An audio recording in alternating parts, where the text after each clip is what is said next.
What is going on, everybody? Paul here, coming at you with your crypto coffee update, and I got all of them today. I got crypto, I got coffee, I got updates. I come bearing tidings of news. But first, join me now, grab a cup, fill it up with your favorite beverage, and simultaneous sip.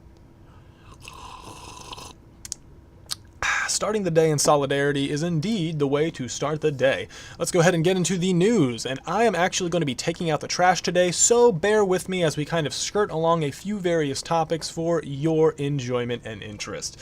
Coming out just 10 hours ago, the IOTA Tangle has transactions nosedive as spammers create what's known as parasite chains. Oh no, let's take a look at what's going on in this dumpster fire. Mr. Freiberg, head of the IOTA Foundation, has mentioned that there is a higher low confirmation rate just based on how we visualize the tangle. So even though only 20% of submitted transactions are confirmed, it's just all a matter of perspective, don't worry.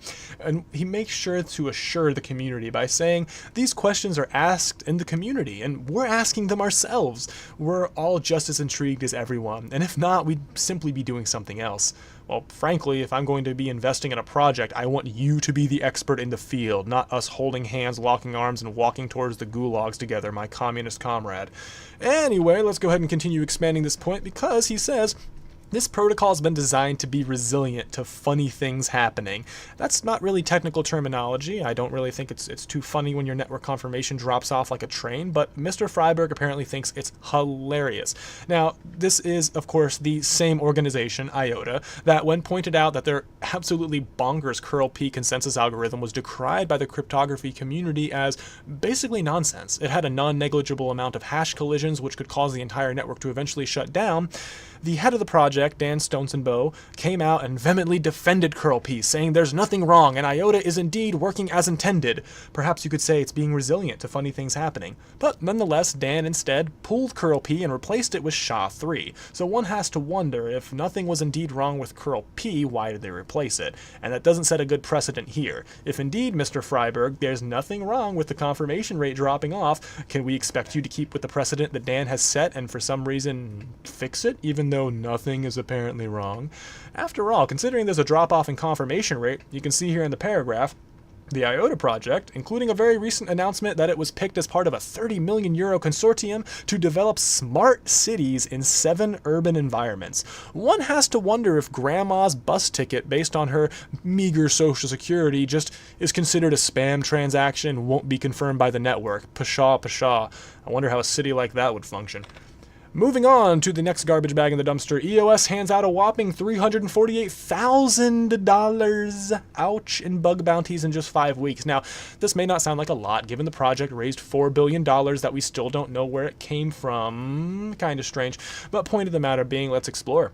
The highest tier of reward was $10,000, and that's for very critical bugs. We've covered this before in a previous Crypto Coffee update, so I won't go into much detail, but suffice to say, that means at least 34.8 critical bugs were found. These are bugs that could, for instance, shut down the whole network, which we've already seen happen in EOS. Even if taken as minor bugs, this is nonetheless hundreds of issues that were unearthed, and it's essentially what I expect from Dan Larimer, the serial forker and serial scammer. He creates bit shares, 10% of people vote because of his unintelligent DPoS algorithm, which doesn't take into account real human economic incentives. He gets bored, abandons it, move on to Steam it, then he abandons that after mining 90-something% of the supply with his friends due to an issue on the Bitcoin talk forums. Just happened to post the wrong mining information, sorry guys. And here we are with another Dan Larimer exclusive, the third big steaming pile in which he raised $4 billion and had to pay out $348,000 for bugs that he couldn't fix on his own. Woe is me.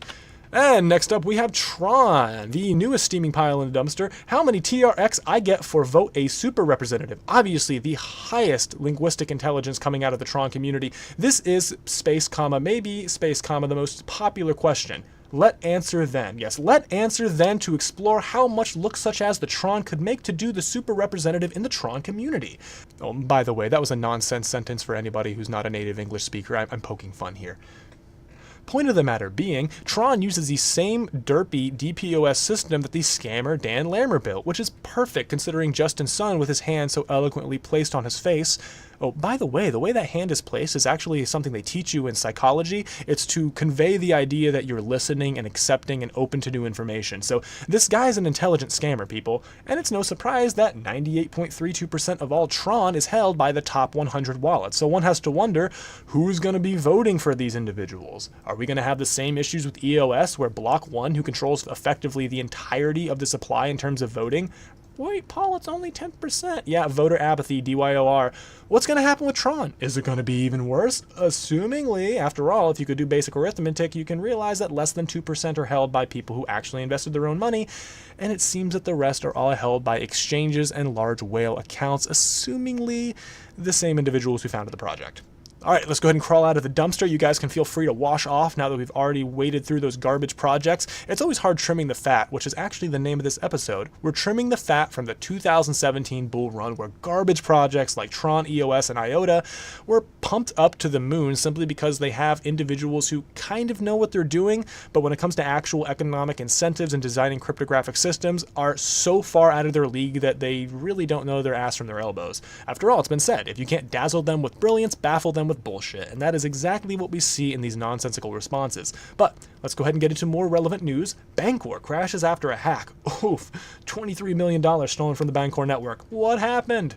Well, an update from Bancor, they said that, hey, don't worry, we had a security breach because you control your private keys on the Bancor network. It's really not too big of a deal. But one thing that really shocked users was once the theft was identified, they were able to freeze the stolen tokens. And this caused a lot of individuals to become unsure of what they were being sold of in terms of Bancor. After all, it said that Bancor is a decentralized exchange and a protocol, so how were they able to freeze tokens? And it turns out this isn't anything new. I found an article from Udi Wertheimer from June 20th, 2017. Bancor Unchained. All your token are belong to us. Now that is a classic tier meme. Spicy. And it turns out this article had a response issued to it by none other than Eyal Herzog himself. Response to Bancor Unchained. This is the product architect of the entire Bancor network, and this is in June 22nd, 2017, over a year ago. And he said, we would like to use this opportunity given to us by this widely circulated review to make it clear that the security switches built by design in the Bancor contracts will be used only in the case of emergency and with clear notice given through our official channels. To be frank, that's what happened. While this expected conduct was obvious to us as the stewards of the protocol and by nature of the trust placed in the project by contributors, we thank Udi for the opportunity to communicate it more clearly to all. Now, Bancor is named after the Keynesian concept of a unit of account, a global unit of account, and that of course gave me a moment of pause. As somebody who realizes that Austrian economics is really the only form of economics and any other economic quote-unquote theory is really just a vague hypothesis used to legitimize the force of the state, I was a little worried as to that naming. But nonetheless, just the fact that they're being so forthright about it just makes me feel a little bit better about the whole situation. Yes, the hack is bad. Yes, we'd rather not have it occur at all. But just the fact they're being so forthright and there is a historical precedent for their approach, well, let's just say it puts them head and shoulders above David Stonsenbo with his Curl P debacle. So David, take notes, bud. But that is all we have for the news. Hope it could be entertaining and enjoyable for you. And if any of the IOTA, TRON, or EOS fanboys want to come at me with anything other than just mafud, that would be awesome. I appreciate sources. I do not appreciate drivel. After all, I have cousins who are under the age of 2, and I have enough of that coming onto my my shoulder whenever I'm holding them. So let's go ahead and get into the actual happenings of the day on July 11th, Wednesday. Blockchain World Conference is kicking off in Atlantic City, New Jersey, so you got time to learn about blockchain, make a Lambo Moon profit, and then gamble it all away. Atlantic City, where else can you do that? That's all for July 11th, Wednesday. For July 12th, Thursday, the Korean Blockchain Summit is going on in Seoul, South Korea, and IOTA is having an AMA. I'll be keeping an eye on that one just to see if anybody asks some questions, maybe pertaining to the drop in transaction rate or the coordinator node or curl P or anything relevant other than when Moon Lambo. But that's all we have today. Included in the description is everything we talked about, along with a big ol' list of B-list tokens. They're fine projects. It's just there's a lot to talk about. I'm sure you understand. I could keep you here all day getting you up to speed, but then basically what's the point of me doing it? I'm taking up all your time. So this is just a short synopsis of what we have going on. Thank you so much for watching. We are 100% community and self-funded by viewers like you, and it really does mean the world.